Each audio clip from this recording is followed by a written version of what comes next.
بسم اللہ الرحمن الرحیم۔ یہ ایک ایسی لڑکی کی کہانی ہے جو ہندو مذہب سے اسلام کی طرف آئی۔ وہ اپنی کہانی یوں بیان کرتی ہے: اصل میں ہریانہ کے سونی پت ضلع کے ایک گاؤں کی رہنے والی ہوں۔ ہمارے گھر میں بھی مرد پڑھے لکھے ہیں اور اکثر کبڈی کھیلتے رہتے ہیں۔ میں نے اسکول میں داخلہ لیا، شروع سے کلاس میں ٹاپ کرتی رہی۔ CBSE بورڈ میں میری ہائی اسکول میں 11ویں پوزیشن رہی۔ مجھے شروع سے مردوں سے آگے نکلنا کا شوق تھا، اس کے لیے میں نے اسکول میں ہاکی کھیلنا شروع کی۔ پہلے ضلع میں 9ویں کلاس میں سلیکشن ہوا، پھر ہائی اسکول میں ہریانہ اسٹیٹ کے لیے لڑکیوں کی ٹیم میں میرا سلیکشن ہو گیا۔ 12ویں کلاس میں نے بھی اسکول میں ٹاپ کیا اور CBSE بورڈ میں میرا نمبر 18واں ہو رہا۔ اس سال میں انڈیا ٹیم میں سلیکٹ ہو گئی، عورتوں کے ایشیا کپ میں بھی کھیلی اور بہت سے ٹورنامنٹ میں میری کارکردگی کی وجہ سے جیتے گئے۔ اصل میں ہاکی میں سب سے زیادہ ایکٹیو رول سینٹر فارورڈ کھلاڑی کا ہوتا ہے، یعنی سب سے آگے درمیان میں کھیلنے والے کھلاڑی کا۔ میں ہمیشہ سینٹر فارورڈ میں کھیلتی رہی۔ اصل میں بس مردوں سے آگے بڑھنے کا جنون تھا، مگر روزانہ رات کو میرا جسم مجھ سے شکایت کرتا تھا کہ یہ کھیل عورتوں کا نہیں ہے۔ مالک نے اپنی دنیا سے ہر ایک کے لیے الگ کام دیا ہے۔ ہاتھ پاؤں بالکل شل ہو جاتے تھے، مگر میرا جنون مجھے دوڑاتا رہتا تھا اور اس پر کامیابی اور واہ واہ اپنی نیچر کے خلاف دوڑنے پر مجبور کرتی تھی۔ اسلام قبول کرنے سے پہلے تو میرا نام پریتی تھا۔ میرا نام ابھی عفیفہ کچھ ماہ پہلے رکھا ہے۔ میرے والد ایک اسکول میں چلاتے ہیں، وہ اس کے پرنسپل ہیں۔ وہ CBSE بورڈ کا ایک اسکول چلاتے ہیں۔ میرے ایک بڑے بھائی اس میں پڑھاتے ہیں، میری بھابھی بھی پڑھاتی تھی۔ وہ سب کھیل سے دلچسپی رکھتے ہیں۔ میری بھابھی بیڈمنٹن کی کھلاڑی ہے۔ سوال یہ ہے کہ اب ایسے آزاد ماحول میں زندگی گزارنے کے بعد ایسے پردے میں رہنا مجھ کو کیسا لگتا ہے؟ انسان اپنے نیچر سے کتنا دور ہو جائے، کتنے زمانے تک دور رہے، جب اس کی نیچر کی طرف آنا ملتا ہے وہ کبھی اجنبیت محسوس نہیں کرے گا۔ وہ ہمیشہ فیل کرے کہ وہ اپنے گھر لوٹ آیا ہے۔ اللہ نے انسان کو بنایا ہے اور عورتوں کی نیچر بالکل الگ بنائی۔ بنانے والے نے عورت کا نیچر چھپنے اور پردے میں رہنے کا بنایا ہے۔ اسے سکون و چین لوگوں کی حوث بھری نگاہوں سے بچے رہنے میں ہی مل سکتا ہے۔ اسلام دین فطرت ہے، جس کے سارے حکم انسانی نیچر سے میل کھاتے ہیں۔ مردوں کے لیے مردوں کی نیچر کی بات ہے اور عورتوں کے لیے عورت کی نیچر کی بات ہے۔ میری تاریخ پیدائش 6 جنوری ہے، گویا میں 22 سال کی ہونے والی ہوں۔ مجھے مسلمان ہوئے 6.5 مہینے کے قریب ہوئے۔ گھر میں میرے اتنے بڑے فیصلے پر مخالفت ہوئی اور خوب ہوئی، مگر سب جانتے تھے کہ میں عجیب دیوانی لڑکی ہوں، جو فیصلہ کر لیتی ہوں پھر پھرتی نہیں۔ اس لیے شروع میں ذرا سختی کی، مگر جب اندازہ ہو گیا کہ میں دور تک جا سکتی ہوں تو سب موم ہو گئے۔ اب ہاکی میں نے چھوڑ دی ہے۔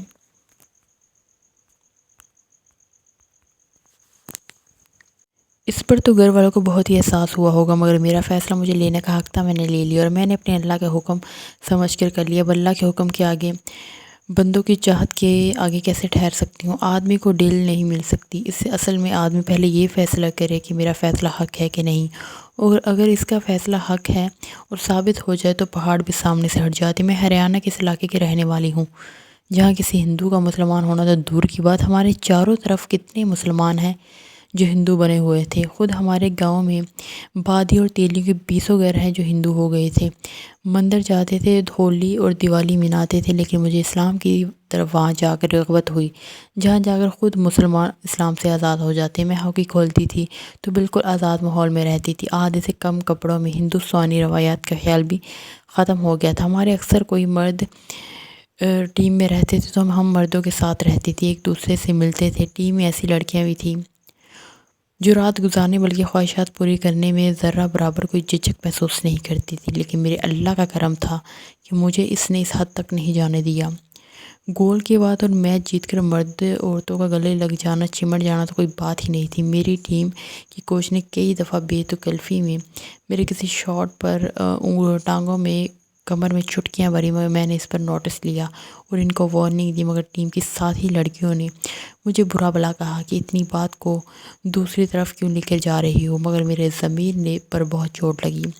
ہماری ٹیم ایک ٹورنامنٹ کے لیے ڈنمارک کھیلنے گئی، وہاں مجھے معلوم ہوا کہ وہاں کی ٹیم کی سینٹر فارورڈ کھلاڑی نے ایک پاکستانی لڑکے سے شادی کر کے اسلام قبول کر لیا ہے اور ہاکی کھیلنا چھوڑ دی ہے۔ لوگوں میں یہ بات مشہور تھی کہ اس نے شادی کے لیے اس لڑکے کی محبت میں اسلام قبول کیا۔ مجھے یہ بات عجیب سی لگی۔ ہم جس ہوٹل میں رہتے تھے اس کے قریب ایک پارک تھا، اس پارک سے ملا ہوا ان کا مکان تھا۔ میں صبح کو اس پارک میں تفریح کر رہی تھی کہ ڈنمارک کی لڑکی نے مجھے بتایا وہ سامنے بٹرٹنی کا گھر ہے، جو ڈنمارک کی ہاکی کی مشہور کھلاڑی رہی ہیں۔ اس نے اپنا نام بدل کر اب سعدیہ رکھ لیا اور گھر میں رہنے لگی ہے۔ مجھے اس سے ملنے کا شوق ہوا۔ میں ایک ساتھی کھلاڑی کے ساتھ اس کے گھر گئی۔ وہ اپنے شوہر کے ساتھ کہیں جانے والی تھی، بالکل موزے دستانے اور پورا برقعے میں ملبوس۔ میں دیکھ کر حیرت میں رہ گئی اور ہم دونوں آپس میں باتیں کرنے لگے۔ میں نے اسے اپنا تعارف کروایا تو وہ مجھے پہچانتی تھی اور بولی، میں نے تمہیں کھیلتے دیکھا ہے۔ سعیدہ نے کہا، ہمارے ایک نرالی عزیز کا انتقال ہو گیا، مجھے وہاں جانا ہے، ورنہ میں آپ کے ساتھ کچھ باتیں کرتی۔ میں تمہارے کھیلنے کے انداز سے بہت متاثر رہی ہوں۔ ہاکی کھیل عورتوں کے نیچر سے میل نہیں کھاتا۔ میرا دل چاہتا ہے تمہاری صلاحیتیں نیچر سے میل کھانے والے کاموں میں لگے۔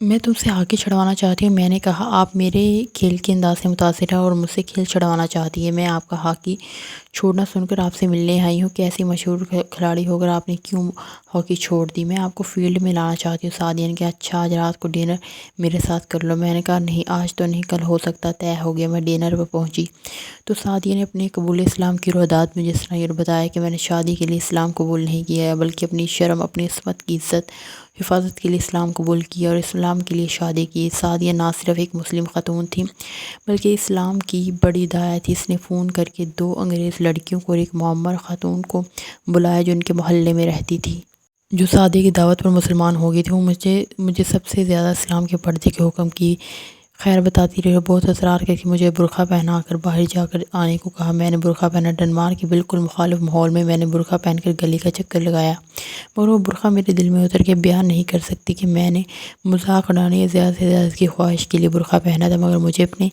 انسانی قد بہت بڑا ہوا محسوس ہوا۔ اب مجھے اپنے کوچ کے بے شرمانہ شہوانی چٹکیوں سے گن بھی آ رہی تھی۔ میں نے برقع اتارا اور سعدیہ کو بتایا۔ مجھے واقعی برقع پہن کر بہت اچھا لگا، مگر آج کے ماحول میں جب برقعے پر ویسٹرن حکومتوں کی طرف سے پابندی لگائی جا رہی ہے، برقع پہننا کیسے ممکن ہے؟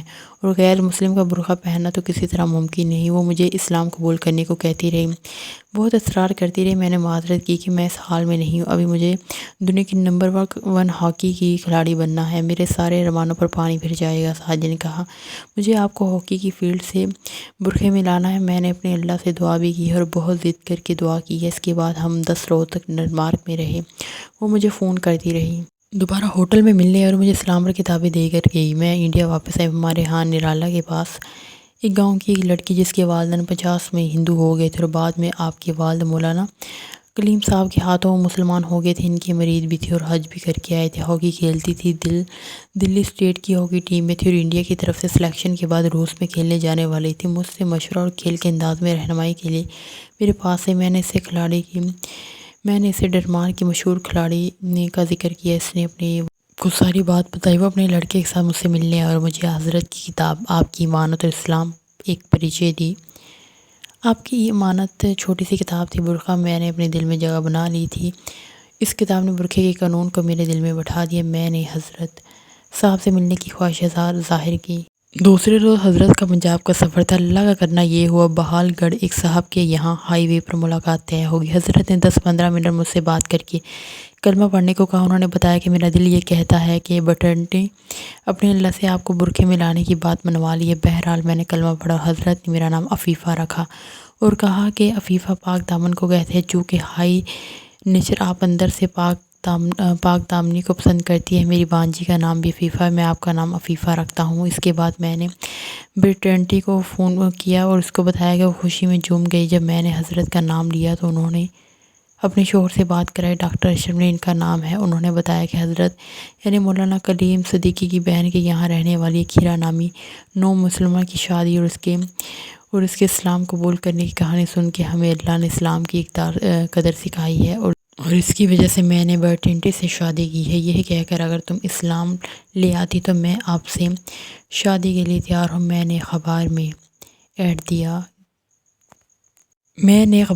دیا، گزٹ میں نام بدلا، اپنی ہائی وے اسکول اور انٹر کی ڈگری میں نام بدلوایا، ہاکی سے ریٹائرمنٹ لے کے گھر پر اسٹڈی شروع کی۔ میں نے ICS کی تیاری شروع کی۔ میں نے ارادہ کر لیا میں ایک ICS آفیسر بنوں گی اور برقع پوش ICS آفیسر بن کے اسلامی پردے کی عظمت لوگوں کو بتاؤں گی۔ میں نیٹ پر اسٹڈی کر رہی ہوں۔ میرے اللہ نے ہمیشہ میرے ساتھ یہ معاملہ کیا، میں جو ارادہ کر لیتی ہوں سب پورا کر دیتے ہیں۔ جب کافر تھی تو تب بھی پورا کر دیتے تھے، اب تو اسلام کی عظمت کے لیے میں نے ارادہ کیا، اللہ ضرور پورے کریں گے۔ مجھے 1000% امید ہے کہ میں پہلی بار ہی میں ICS امتحانات پاس کر لوں گی۔ لوگ کہتے ہیں کہ میرے انٹرویو کا کیا ہوگا، کیونکہ ICS افسر کے لیے تو انٹرویو بھی دینا پڑتا ہے۔ میں کہتی ہوں کہ سارے برقع اسلام کے مخالف بھی اگر انٹرویو لے لیں گے تو میری سلیکشن کے لیے انشاءاللہ مجبور ہو جائیں گے۔ رہا یہ سوال کہ گھر والوں کو اسلام کی دعوت نہیں دی، ابھی دعا کر رہی ہوں، قریب کر رہی ہوں کہ ہمیں ہدایت کیسے ملی۔ ہندی میں نے گھر والوں کو پڑھائی، سب لوگ حیرت میں رہ گئے، اور اللہ کا شکر ہے کہ ان کا ذہن بدل رہا ہے۔ جو بھی اس تحریر کو پڑھ رہے ہیں ان کے لیے میرا یہ پیغام ہے کہ عورتوں کا بے پردہ ہونا اس کی حد درجہ توہین ہے، اس لیے مرد خدا کے لیے اپنے جھوٹے مطلب اور اپنا بوجھ ان پر ڈالنے کے لیے ان کو بازاروں میں گھما پھرا کر بازاری بنانے سے باز رہیں، اور عورتیں اپنے مقام اور اپنی عصمت و عفت کی حفاظت کے لیے اسلام کے پردے کے حکم کی قدر کرے۔ بہت شکریہ، الحمدللہ۔